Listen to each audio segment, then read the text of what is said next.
Okay, so stepping out of our box of talking about songs and general theory uh, and what makes this song great or this song great and all of the cool things. One of the things that is really good to do just for exercise as well as some really hip sounds is to really just kind of lock into playing diminished seven arpeggios. If that's something that's not in your wheelhouse, definitely take time to practice it. It probably is good for the brain, helping you to step out of patterns that are just, old school muscle memory that's just, fingers moving in familiar ways.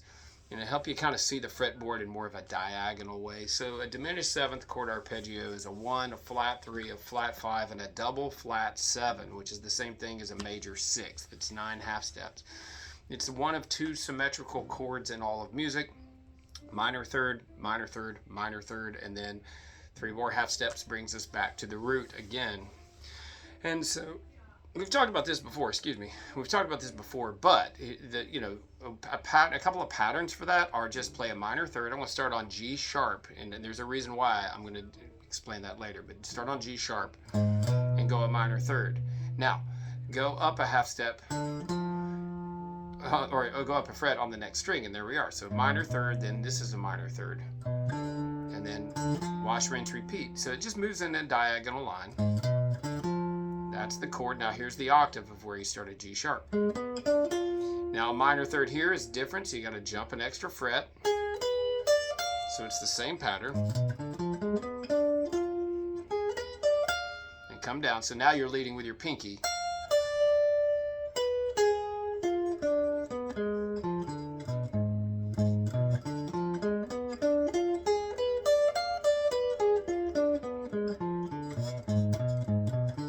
And then do a series of random sequences, like running threes, and finger it that way, or change to your first finger, then use your ring finger to come back to that. And so you're basically playing index, pinky, first, ring, first, pinky, and then start over.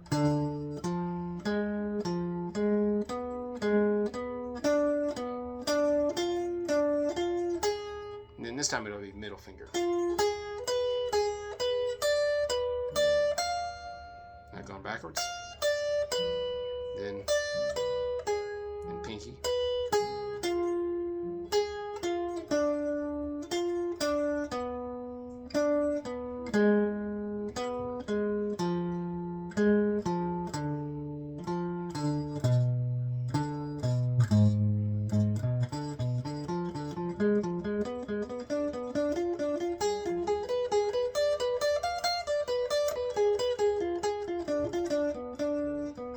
Sorry. My brain was thinking ahead of what are we going to do next? And I messed up. Okay, so get those under your fingers. Now, one way to do that is to do it diagonal. Now, another way to do it is to try to keep it in a position. So what that was 2 notes on each string.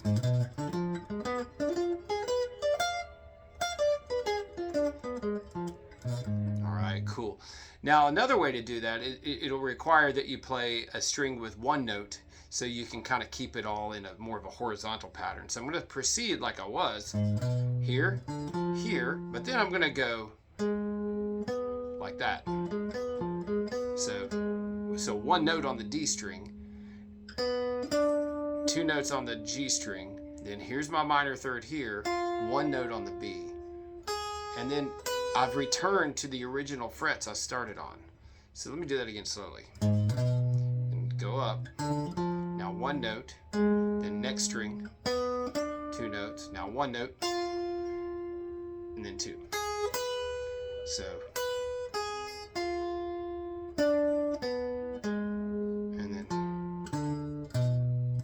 and that's a good box to know for it.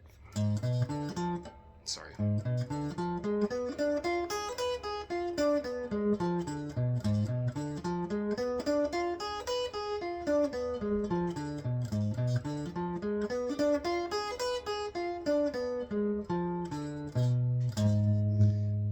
Cool. Now, why am I doing that? Because it sounds great in A minor. So I was playing the 7 diminished chord of A minor.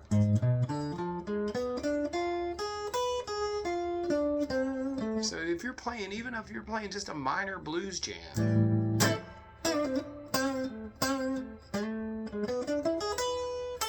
you can throw in those kind of licks like I just did, you know, even if you're playing something that doesn't require diminished 7th chords. It's always a great little twist that you can put in. You're playing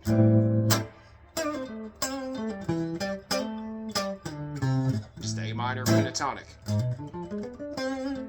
And then you can,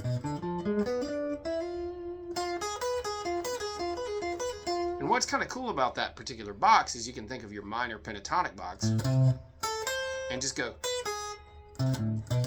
and you just think of those 2 outside strings as going back a fret.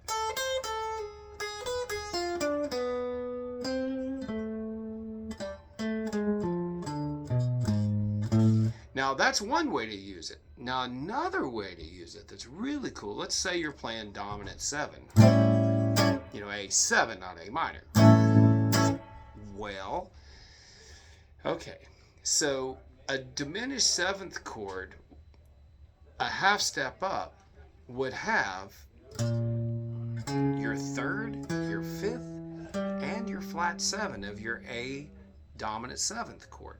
So in other words, thinking of it as B flat diminished, well, the flat 3, the flat 5, and the double flat 7 of B flat diminished is the same as the 3, the 5, and the flat 7 of A7. The only thing that's different is the root note.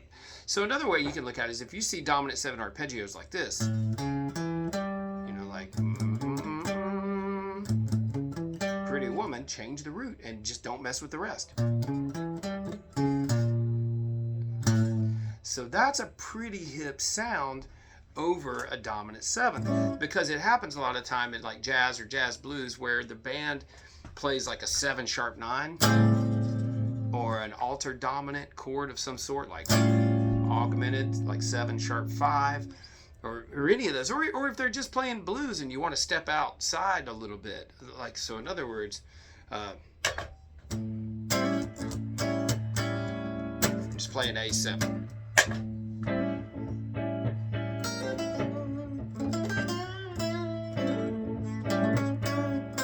So I'm playing A7, A blues. You know, or I could put that. So here I'm not playing from G sharp.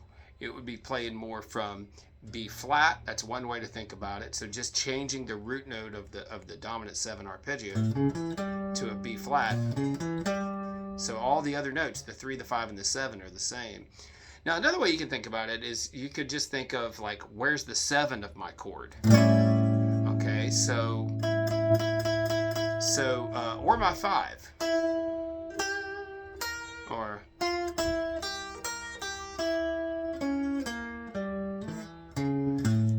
sorry, so it ended up being there. So basically it's that same cross pattern, but instead of thinking of it as G sharp, think of it as G. So a flat 7. So instead of starting on the 7, if it's minor, it'd be sharp 7. You know, like I use in minor. But if you're thinking over dominant, you can think of it as start out on your flat 7. Same pattern. And land on the A. So here it comes.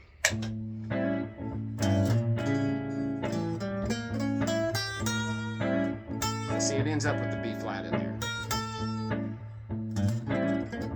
Sorry.